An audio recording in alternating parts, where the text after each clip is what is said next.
प्रिय विद्यार्थियों नमस्कार। आज की ऑनलाइन क्लास में आपका स्वागत है। विद्यार्थियों, आपको प्रतिदिन जो वीडियो उपलब्ध करवाया जाता है उस वीडियो के साथ आपको नोट्स दिए जाते हैं। नोट्स को आप अपनी होमवर्क की कॉपी में प्रतिदिन क्रम वाइज सबमिट किया करो। आप होमवर्क करने के बाद होमवर्क को आप पुनः हमारे पास भेजा करो ताकि आपका होमवर्क है वो समय समय पे जांच हो। हम पढ़ रहे थे अध्याय संख्या 6। चैप्टर का नाम था रासायनिक अभिक्रियाएं एवं उत्प्रेरक, और इसमें अपना टॉपिक था भौतिक एवं रासायनिक परिवर्तन। भौतिक परिवर्तन हमने जो पीछे अपनी जो क्लास हुई है उसमें हमने पढ़ा है कि भौतिक परिवर्तन क्या है। एक बार पुनः सुनिए। ऐसा परिवर्तन जिसमें पदार्थ के भौतिक गुण बदल जाते हैं लेकिन रासायनिक गुणों में कोई परिवर्तन नहीं होता है। इस तरह के परिवर्तन को भौतिक परिवर्तन कहते हैं। भौतिक परिवर्तन में क्या होता है, कभी भी नए उत्पाद का निर्माण नहीं होता है। पदार्थ अपनी पूर्व अवस्था में वापस लौट के आ जाता है। भौतिक परिवर्तन है ये अस्थायी परिवर्तन है। इसे हम उत्क्रमणीय परिवर्तन भी कह सकते हैं। जैसे आपको एग्जाम्पल दिया था कि बर्फ़ का पिघलना, तो बर्फ़ जब पिघलता है तो जल बनता है। बर्फ़ को जब हम गर्म करते हैं तो जल बनता है, और जल को जब हम ठंडा करते हैं तो जल से पुनः हमें वापस बर्फ़ प्राप्त हो जाती है। तो ये अस्थायी परिवर्तन है। ठीक है। आज का जो अपना टॉपिक है वो है रासायनिक परिवर्तन, केमिकल चेंज। रासायनिक परिवर्तन क्या होता है, परिभाषा सुनिए। ऐसा परिवर्तन जिसमें पदार्थ के भौतिक गुणों के साथ साथ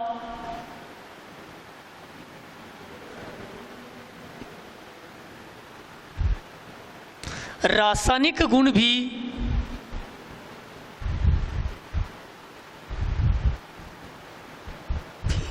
भौतिक गुणों के साथ साथ रासायनिक गुण भी परिवर्तित हो जाते हैं। इस प्रकार के परिवर्तन को हम रासायनिक परिवर्तन कहते हैं। भौतिक परिवर्तन में हमने क्या सीखा था, केवल पदार्थ के भौतिक गुण ही बदलते हैं। जैसे पदार्थ की अवस्था है, आकार है, गंध है, ठीक है। लेकिन जो रासायनिक जो गुण हैं, जैसे पदार्थ का वजन, भार, इसका जो आंतरिक संगठन है जिसको हम रासायनिक संगठन कहते हैं, ये बिल्कुल भी चेंज नहीं होता है। जबकि रासायनिक परिवर्तन में भौतिक गुणों के साथ साथ जो रासायनिक गुण हैं, पदार्थ का भार एवं रासायनिक संगठन, ये भी चेंज हो जाता है। तो इस प्रकार के परिवर्तन को हम क्या कहते हैं, रासायनिक परिवर्तन कहते हैं। तो यह इसकी परिभाषा, क्या है इसकी परिभाषा, डेफिनेशन। ठीक है। अब है भौतिक परिवर्तन के गुण की रासायनिक परिवर्तन के गुण। अब रासायनिक परिवर्तन के क्या क्या गुण हैं, इसका जो प्रथम गुण है वो हम लिख सकते हैं कि रासायनिक परिवर्तन में पदार्थ का बाहर एवं इसका रासायनिक संगठन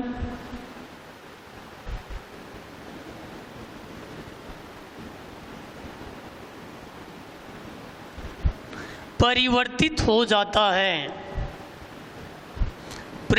परिवर्तित हो जाता है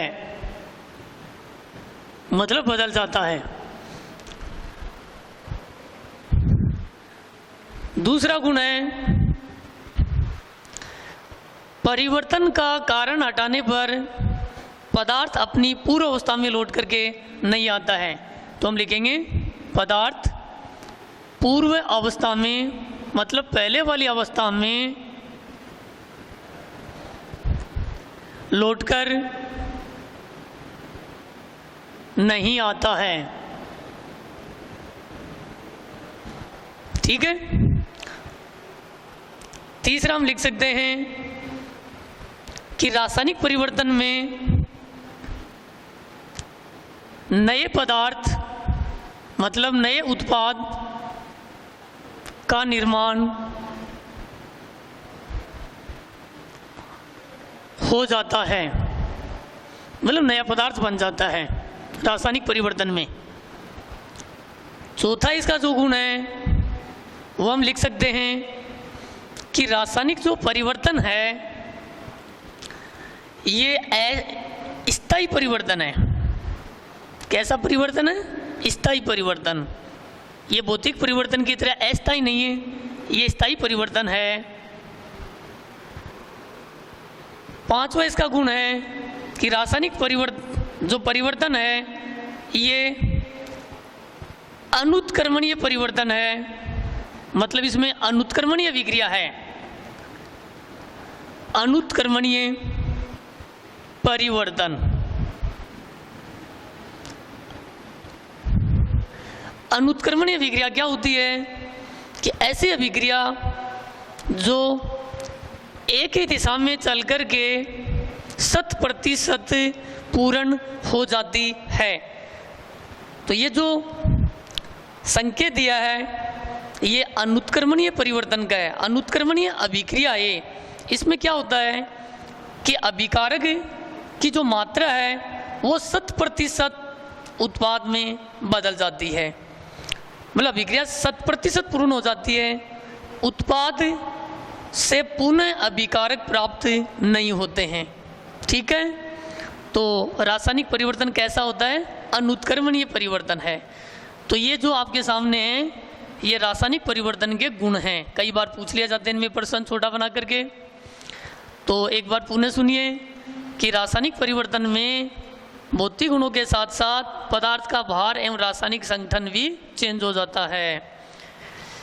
इसमें पदार्थ अपनी पूर्व अवस्था में लौट करके नहीं आता है, पहली स्थिति में नहीं आता है। नए पदार्थ का इसमें निर्माण हो जाता है, मतलब नया उत्पाद बन जाता है।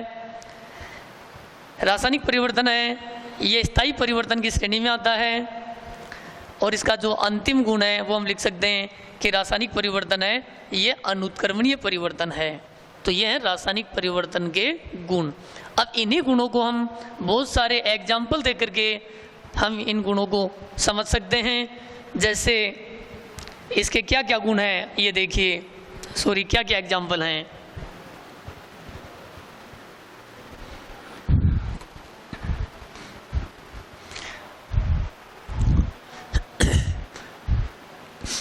रासायनिक परिवर्तन के उदाहरण, एग्जाम्पल। रासायनिक परिवर्तन के उदाहरण, रासायनिक परिवर्तन के हम उदाहरण दे सकते हैं। जैसे पहला एग्जाम्पल देख सकते हैं हम, दूध से दही का बनना।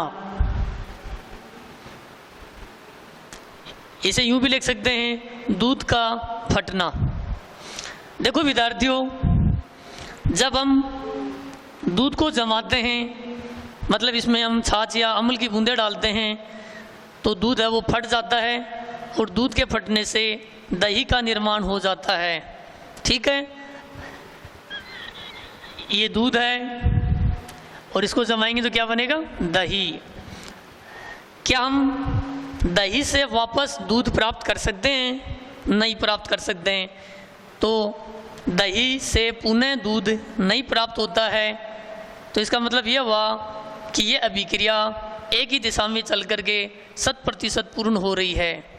दही से पुनः दूध का निर्माण नहीं होता है, मतलब उत्पाद से पुनः हम अभिकारक प्राप्त नहीं कर सकते हैं। तो ये जो परिवर्तन है ये स्थायी परिवर्तन हो गया। इसे हम उत्क्रमणीय परिवर्तन भी कह सकते हैं, या यूँ समझो इसमें जो पदार्थ है वो अपनी पूर्व अवस्था में लौट करके नहीं आता है। तो जो भौतिक परिवर्तन के जो गुण हैं वो सारे के सारे गुण इस एग्जाम्पल के ऊपर लागू हो रहे हैं। इसी प्रकार हम लिख सकते हैं अगला एग्जाम्पल, लोहे पर जंग लगना। लोहे पर जंग लगना, लोहे पर जंग लगना, ये एग्जाम्पल भी रासायनिक परिवर्तन में आ जाता है। जब लोहे पे जंग लगता है तो जंग लगे हुए लोहे से हम पुनः शुद्ध लोहा, चमकदार लोहा वापस पुनः प्राप्त नहीं कर सकते। हम लोहे पे जंग लगने से उसकी जो शुद्धता है वो कम हो जाती है। तो लोहे पे जंग लगना ये भी किस प्रकार का परिवर्तन है? ये भी रासायनिक परिवर्तन की श्रेणी में ही आता है।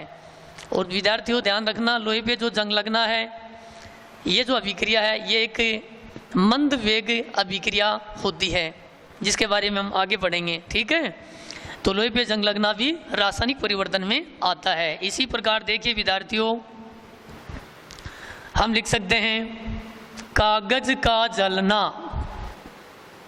कागज का जलना, कागज का जो जलना है वो भी रासायनिक परिवर्तन का ही एग्जाम्पल है। क्यों? क्योंकि जब हम कागज़ को जलाते हैं तो कागज़ को जलाने से क्या होता है कि इससे मतलब कार्बन प्राप्त होता है, जिसे हम राख बोलते हैं, राख बन जाती है। तो क्या राख से हम पुनः कागज़ प्राप्त कर सकते हैं? नहीं, क्योंकि इसका जो रासायनिक गुण है, मतलब भौतिक गुणों के साथ इसके रासायनिक गुण है वो चेंज हो जाते हैं। इसका वजन है, इसका रासायनिक संगठन है, ये सब परिवर्तित हो जाते हैं। इसी तरह आप लिख सकते हो, बहुत सारे एग्जाम्पल हैं, गाय के गोबर का जलना। गाय के गोबर का जलना, तो गाय के गोबर को जब जलाते हैं तो इसे भी राख बन जाती है। या यूँ लिख सकते हैं हम कि लकड़ी का जलना। लकड़ी का जलना, लकड़ी का जलना, तो ये भी क्या है? लकड़ी का जलना ये भी रासायनिक परिवर्तन का एग्जाम्पल है। क्योंकि जब लकड़ी को हम जलाते हैं तो लकड़ी से क्या राख बनती है, तो राख से पुनः लकड़ी का निर्माण नहीं होता है। मतलब पदार्थ अपनी पूर्व अवस्था में लौट करके नहीं आता है। ये सारे के सारे मतलब स्थायी परिवर्तन में आ जाते हैं, या हम कह सकते हैं ये अनुत्क्रमणीय अभिक्रियाएं हैं सारी की सारी, मतलब जो एक ही दिशा में चल करके पूर्ण हो जाती हैं। अब एक विद्यार्थियों ध्यान रखना, जैसे हमें पूछ लें कि कागज़ के टुकड़े करना, कागज़ के टुकड़े जब हो जाते हैं, कागज़ के टुकड़े होना ये किस तरह का परिवर्तन है? तो बताइए ये किस तरह का परिवर्तन है? तो हम लिखेंगे कि कागज़ के टुकड़े होना ये भौतिक परिवर्तन में आता है। किसका एग्जाम्पल है? ये भौतिक परिवर्तन का एग्जाम्पल है। भौतिक परिवर्तन, फिजिकल चेंज। क्यों? क्योंकि जब कागज़ के जो टुकड़े होते हैं तो इन्हीं टुकड़ों को हम पुनः जोड़ करके कागज़ बना सकते हैं। ठीक है, या इन टुकड़ों को गला करके पुनः कागज़ का निर्माण किया जा सकता है। तो इसमें क्या हो रहा है कि पदार्थ अपनी पूर्व स्टेज में आ रहा है, अपनी पूर्व अवस्था में वापस आ रहा है। और यहाँ हमने लिखा है कागज़ का जलना, तो कागज़ का जलना है ये रासायनिक परिवर्तन है, और कागज़ के जो टुकड़े करना है वो है भौतिक परिवर्तन। तो इस तरह का मतलब एग्जाम्पल पूछा जाए तो इस पर आप ध्यान में रखना। तो इस तरह मतलब हमें बहुत सारे एग्जाम्पल रासायनिक परिवर्तन के दे सकते हैं। तो विद्यार्थियों अपना टॉपिक चल रहा था भौतिक एवं रासायनिक परिवर्तन। तो भौतिक परिवर्तन हम पहले पढ़ चुके हैं और आज ये अपना टॉपिक है रासायनिक परिवर्तन, ये भी अपना कंप्लीट हो गया है।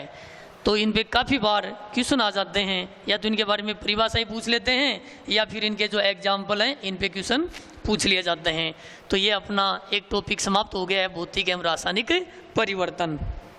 आगे देखिए अपना अगला टॉपिक आता है इस चैप्टर में, वो है रासायनिक समीकरण।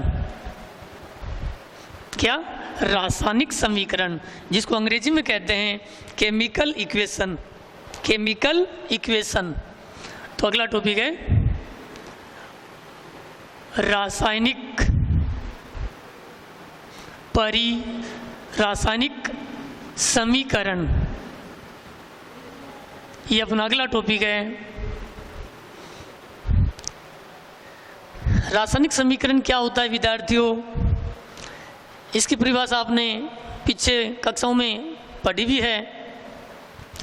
रासायनिक समीकरण की परिभाषा हम यूँ दे सकते हैं, किसी भी रासायनिक अभिक्रिया को प्रतीकों एवं सूत्रों के माध्यम से संक्षिप्त रूप में, मतलब छोटे रूप में प्रकट करना, प्रदर्शित करना क्या कहलाता है, रासायनिक समीकरण। एक बार पुनः सुनो, किसी भी रासायनिक अभिक्रिया को प्रतीकों एवं सूत्रों के माध्यम से संक्षिप्त रूप में, मतलब छोटे रूप में दर्शाना या प्रदर्शित करना क्या कहलाता है, रासायनिक समीकरण। जैसे एक एग्जाम्पल लेते हैं हम, जैसे हमने एग्जाम्पल ले लिया कार्बन सी, कार्बन हमने लिख दिया,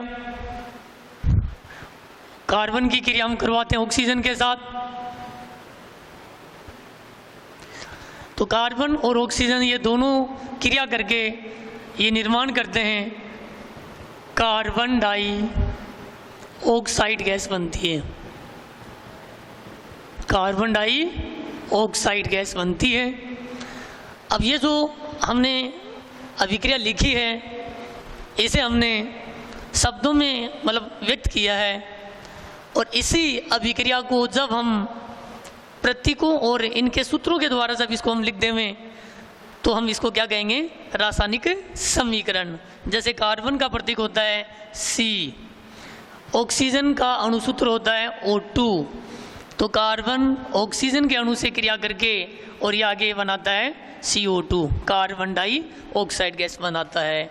तो अब विद्यार्थियों ये है एक रासायनिक समीकरण।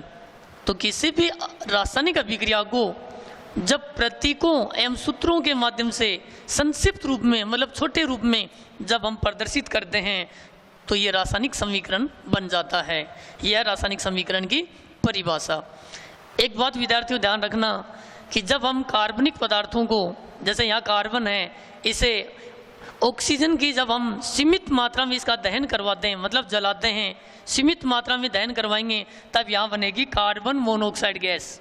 क्या बनेगी, कार्बन मोनोऑक्साइड गैस बनती है, ठीक है। और जब हम कार्बन का दहन ऑक्सीजन की अधिक मात्रा के साथ करवाते हैं, ऑक्सीजन की पर्याप्त मात्रा में हम कार्बन को जलाते हैं, तब इसका दहन पूर्ण हो जाता है, और इसका पूर्ण दहन होने से क्या प्राप्त होता है, कार्बन डाइऑक्साइड गैस प्राप्त होती है। ये ध्यान में रखना। तो ये हम बात कर रहे हैं रासायनिक समीकरण। अब देखियो रासायनिक समीकरण क्या चीज़ है, इसके क्या पार्ट हैं।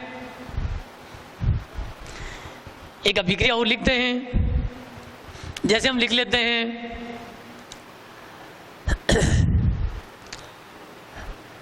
AgNO3, इसे हम बोलते हैं सिल्वर नाइट्रेट। क्या बोलते हैं, सिल्वर नाइट्रेट। और सिल्वर नाइट्रेट की अभिक्रिया जब हम करवा दें किसके साथ, HCl, हाइड्रोजन क्लोराइड के साथ इसकी हम अभिक्रिया करवा दें, ठीक है।